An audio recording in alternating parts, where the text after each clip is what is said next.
یہ ہے ایشیا کی معروف و مشہور دینی درسگاہ دارالعلوم ندوۃ العلماء۔ یہ مدرسہ یو پی کی راجدھانی لکھنؤ شہر کے جانب مغرب میں دریائے گومتی کے کنارے واقع ہے۔ یہ مدرسہ اموسی ایئرپورٹ سے 16 کلومیٹر، چارباغ ریلوے اسٹیشن سے 5 کلومیٹر اور سٹی ریلوے اسٹیشن سے 3 کلومیٹر کے فاصلے پر واقع ہے۔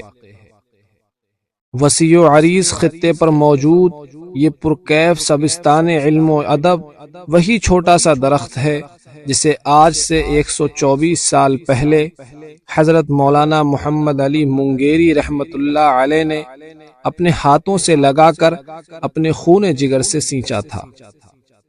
پھر مدتوں شبلی و سلیمان جیسے علم و ادب کے کوہ گرا سے اپنی وافر غذا حاصل کرتا رہا۔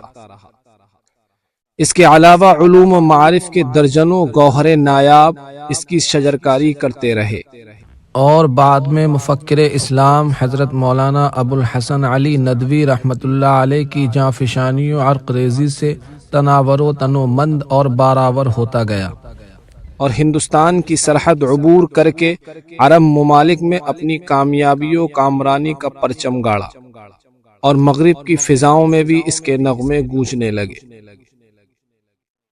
اس چمن خوش بہار نے اپنا ابتدائی سفر ایک عمارت اور 60 طلباء کی مختصر تعداد سے شروع کیا تھا، اور رفتہ رفتہ افزائش و ترقی اور کامیابی و کامرانی کی منزلیں طے کرتا گیا، اور آج ملک و بیرون ملک کے تقریباً 4000 طلباء کرام یہاں کے پاکیزہ ماحول میں رہ کر اپنی علمی تشنگی بجھا رہے ہیں، اپنی لیاقت و صلاحیت کو مستحکم اور عقل و شعور کو پختہ بنانے میں مصروف عمل ہیں۔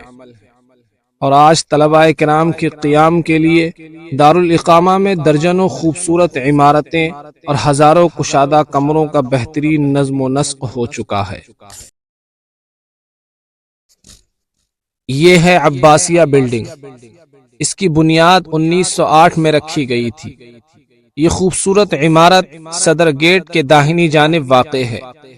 چونکہ اس خوبصورت عمارت کو والی ریاست بہاولپور نواب عباس صاحب نے تعمیر کرایا تھا، اسی لیے یہ عمارت اپنی خوبصورت فنکاری اور عمدہ ساخت و بناوٹ میں کسی نواب کی حویلی سے کم نہیں۔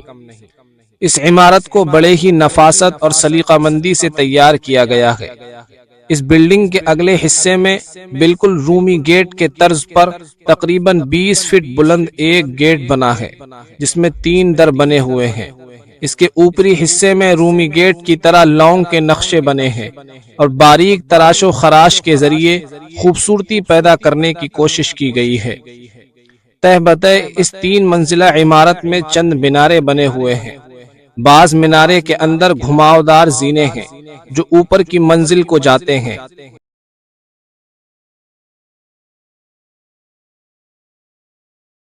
اس کے درمیان میں بڑے امام باڑے کے طرز پر ایک بڑا اور بلند ہال موجود ہے۔ بیچ میں کسی ستون کا سہارا نہیں لیا گیا ہے۔ امام باڑے کی طرح اس میں بھی بالا خانے سے اس کے اندر کئی در کھلتے ہیں۔ یہ خوبصورت ہال اصلاً بڑی تقریبات و امتحانات وغیرہ کے لیے تعمیر کیا گیا تھا۔ ابتدا میں دارالاقامہ میں مسجد نہ ہونے کی وجہ سے نماز پنجگانہ کے ساتھ ساتھ نماز جمعہ بھی دارالعلوم کے اسی کشادہ حال میں ادا کی جاتی تھی۔ اس کے دونوں جانب اوپر نیچے ملا کر تقریباً 50 کمرے بنے ہوئے ہیں جو بطور درس و تدریس کے لیے استعمال کیے جاتے ہیں۔ اس کے اوپری سرے کی 4 دیواری کی ڈیزائن میں بڑے امام باڑے کی جھلک نظر آتی ہے۔ یہ ہے کلیت اللغہ نامی عمارت۔ یہ عباسیہ بلڈنگ کے جانب جنوب میں واقع ہے۔ جدید طرز پر بنی ہوئی اس 3 منزلہ عمارت میں عربی ادب کی درسگاہیں اور عربی کتب کی لائبریری موجود ہے۔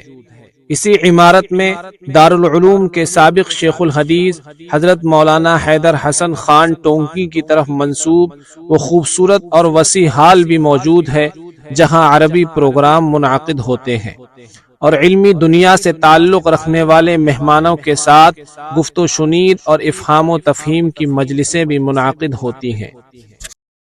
یہ ہے المعہد العالی بلڈنگ۔ یہ عمارت کلیت اللغہ سے متصل ایک خوبصورت عمارت ہے۔ اس کی بنیاد 1972 میں شیخ انس یوسف یاسین صاحب کے مبارک ہاتھوں سے عمل میں آئی، جو اس وقت ہندوستان میں مقیم تھے۔ آپ سعودی عرب کے ایک مشہور فعال عالم تھے۔ یہ عمارت کم و بیش 50 حجروں پر مشتمل ہے۔ اس میں درسگاہ کے ساتھ ساتھ بیرونی ممالک کے طلباء کی رہائش بھی ہے۔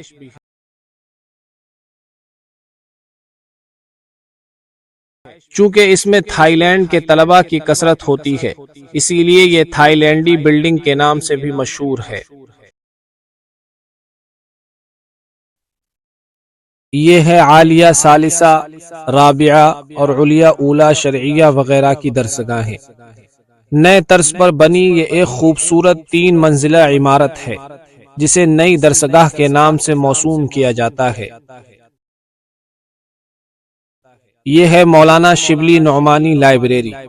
5 منزلوں پر مشتمل یہ لائبریری نہایت شاندار، پرشکوہ اور جاذب نظر ہے۔ اس کی بنیاد 1975 میں شیخ احمد بن عبدالعزیز کے ہاتھوں عمل میں آئی اور 1984 میں بن کر مکمل ہوئی۔ یہ عظیم کتب خانہ ہند و پاک میں ایک امتیازی شان رکھتا ہے۔ ہندوستان کے ساتھ ساتھ بیرونی ممالک کے بڑے بڑے ریسرچ اسکالر بھی کتابوں کی اس وادی کی سیر کرنے آتے ہیں اور اس کی قیمتی و نادر کتابوں سے مستفید ہوتے ہیں۔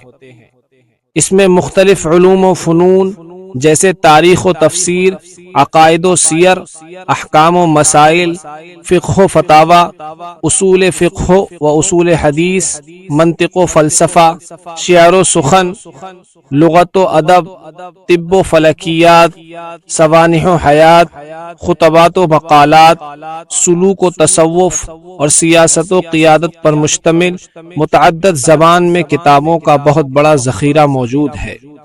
ایک شمار کے مطابق اس کی مجموعی تعداد 2.25 لاکھ سے متجاوز ہے۔